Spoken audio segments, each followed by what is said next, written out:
প্রিয় চাকরি প্রত্যাশী বন্ধুরা, আমরা এখন দেখব সিভিল সার্জনের কার্যালয় চুয়াডাঙ্গা এর স্বাস্থ্য সহকারী পদের লিখিত গণিত প্রশ্নের সমাধান। আমাদের প্রশ্ন নম্বর শুরু হয়েছিল 24 নম্বর অঙ্ক দিয়ে। আমি এখানে 24 নম্বর অঙ্কটা একটু পড়ছি। একজন চাকরিজীবীর বেতন 11% বৃদ্ধি পেয়ে 22,200 টাকা হলে পূর্বের বেতন কত ছিল? তো আমাদের এখানে বলা আছে 11% বৃদ্ধি পেয়ে তার হচ্ছে 22,200 টাকা হয়েছে। তো আমরা এখন লিখতে পারি যে 11% বৃদ্ধিতে বর্তমান বেতন কত তার। বর্তমান বেতন যদি 100 টাকা হয়, 11% বৃদ্ধি পেলে তার কত হবে? 111 টাকা। 111 টাকা। আচ্ছা, তাহলে আমরা লিখতে পারি বর্তমানে 111 টাকা হলে, বর্তমানে বেতন লিখে দিন। বর্তমানে বেতন 111 টাকা হলে পূর্বের বেতন 100 টাকা। বর্তমান বেতন 1 টাকা হলে পূর্বের বেতন কত? ভাগ 1 মানে কি? কম হলে ভাগ হয়। আর টোটাল আমাদের তার বর্তমানে 11% বৃদ্ধির পরে তার বেতন কত? 22,200 টাকা। তাহলে তার পূর্বের বেতন কত হবে? এই 100 গুণন হচ্ছে 22,200 ভাগ হচ্ছে 111। এটা দিয়ে ভাগ করলে হয় যায় 2 বার। তাহলে তার পূর্ব বেতন ছিল হচ্ছে 22,000 টাকা, 20,000 টাকা। এটি হচ্ছে প্রশ্নের উত্তর। এটা আমরা আরো সহজভাবে করতে পারি, তো আমি একটু ব্রডলি করে দিলাম। আমাদের নেক্সট কোশ্চেন হচ্ছে 25। আমাদের 25 নম্বর প্রশ্ন। আমাদের 25 নম্বর প্রশ্নে বলা আছে একটি তেলপূর্ণ পাত্রের ওজন হচ্ছে 42 কেজি এবং অর্ধেক তেলপূর্ণ পাত্রের ওজন 30 কেজি হলে পাত্রটির ওজন কত? তো আমরা ধরি পাত্রের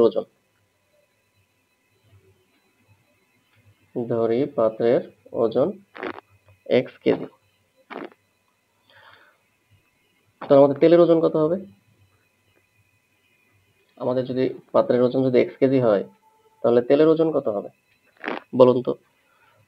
এই যে টোটাল আমাদের 42 কেজি, এখান থেকে বাদ যাবে হচ্ছে পাত্রের ওজন।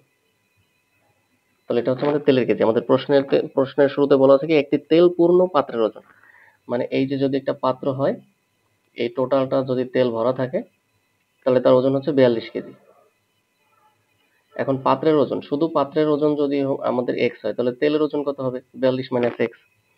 আচ্ছা, এখন আমরা একটু শর্ত মতে লিখি। শর্ত মতে লিখলে আপনারা বুঝবেন। অর্ধেক তেলপূর্ণ পাত্রের ওজন 30 কেজি। অর্ধেক তেলপূর্ণ পাত্র, এর ওজন হচ্ছে 30 কেজি।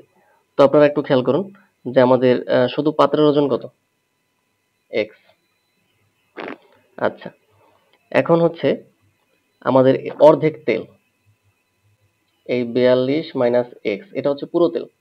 এটাকে 2 দিয়ে ভাগ করলে কি হবে? অর্ধেক তেল। তাহলে এটা হচ্ছে অর্ধেক তেল আর এটা হচ্ছে পাত্র। যোগ করলে আমাদের টোটাল 30 কেজি হবে। মানে অর্ধেক তেলপূর্ণ পাত্রের ওজন হচ্ছে 30 কেজি। ব্যাস, 2 লসাগু করি। আমাদের এখানে টুয়াইস x, 2 এখানে হচ্ছে 42 মাইনাস x সমান হচ্ছে 30। আমরা যদি আর গুণ করি, আমাদের কত হবে?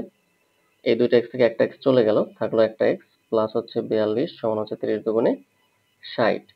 তাহলে x সমান কত? 60 মাইনাস 42। সুতরাং x সমান কত? এখানে হচ্ছে 8 হাতে 1 5 আর 1 18 কেজি। তাহলে আমাদের পাত্রের ওজন কত? 18 কেজি। এটি হচ্ছে আমাদের এই প্রশ্নের উত্তর। বন্ধুরা, আমাদের পরবর্তী প্রশ্ন হচ্ছে 26 এ বলা আছে উৎপাদকে বিশ্লেষণ করুন। আমাদের 26 নম্বর প্রশ্নে কি বলা আছে? উৎপাদকে বিশ্লেষণ করুন। তো উৎপাদকে বিশ্লেষণটা কি? x স্কয়ার প্লাস হচ্ছে 14x প্লাস হচ্ছে 45। এটা হচ্ছে আমাদের উৎপাদকে বিশ্লেষণ। তো আমরা দেখি x স্কয়ার প্লাস এই 45 কে আমরা যদি ভাঙানোর চেষ্টা করি, 5 নং 45, 3 3 9। এখন এই তিনটাকে এমন ভাবে যোগ বিয়োগ করতে হবে যেন 14 হয়। কত হবে? যেন 14 হয়। তো আমরা 3 3 9, 9 আর 5 হইলে 14 হয়। তাহলে আমরা এখানে 9x লিখতে পারি আর এখানে লিখতে পারি 5x প্লাস হচ্ছে 45। এখানে আমরা x কমন নিব, তাহলে x প্লাস 9 প্লাস এখানে 5 কমন নিব, থাকবে x প্লাস 9। তাহলে x প্লাস 9 আর একটা হচ্ছে x প্লাস 5। এটি হচ্ছে আমাদের উৎপাদক। আমাদের লাস্ট কোশ্চেনটা হচ্ছে 27 নম্বর প্রশ্ন। আমাদের বলা আছে একটি আয়তক্ষেত্রের দৈর্ঘ্য প্রস্থের 3 গুণ। এটা মনে করি একটা আয়তক্ষেত্র। বলা আছে একটি আয়তক্ষেত্রের দৈর্ঘ্য প্রস্থের 3 গুণ। প্রস্থ যদি x হয়, দৈর্ঘ্য কত হবে? Thrice x।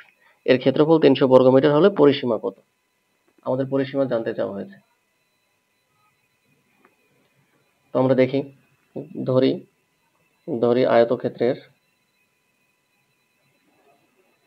প্রস্থ x মিটার, আয়তক্ষেত্রের দৈর্ঘ্য কত হবে? দৈর্ঘ্য হবে থ্রাইস x মিটার। সুতরাং ক্ষেত্রফল কত হবে? x প্লাস থ্রাইস x বর্গ মিটার। সুতরাং হচ্ছে থ্রাইস x স্কয়ার বর্গ মিটার। আমরা একটু লিখি শর্ত মতে কি থ্রাইস x স্কয়ার সমান হচ্ছে এর ক্ষেত্রফল কত? 300 বর্গ মিটার।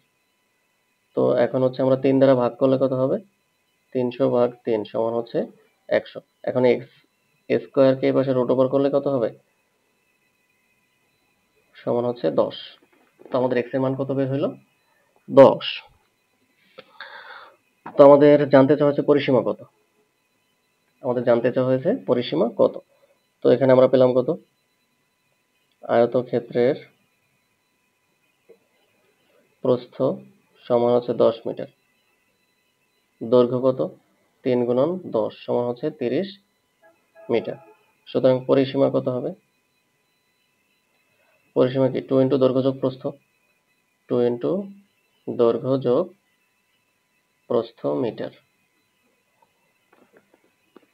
এক্ষেত্রে আমাদের কত হবে? 2 ইন্টু দৈর্ঘ্য কত? দৈর্ঘ্য হচ্ছে 30, প্রস্থ কত? 10 সমান হচ্ছে 2 ইন্টু 40 সমান হচ্ছে 80 বর্গ মিটার। এই 80 মিটারই হচ্ছে এই প্রশ্নের উত্তর। তো ধন্যবাদ বন্ধুরা। আমাদের ম্যাথের সলিউশনগুলি ভালো লাগলে অবশ্যই আমাদের চ্যানেলটিকে সাবস্ক্রাইব করবেন। আমাদের সঙ্গেই থাকবেন। আমরা চেষ্টা করি যে কোনো চাকরি পরীক্ষার পরে ম্যাথের সলিউশনগুলি ভিডিও আকারে আপলোড করার জন্য। ধন্যবাদ।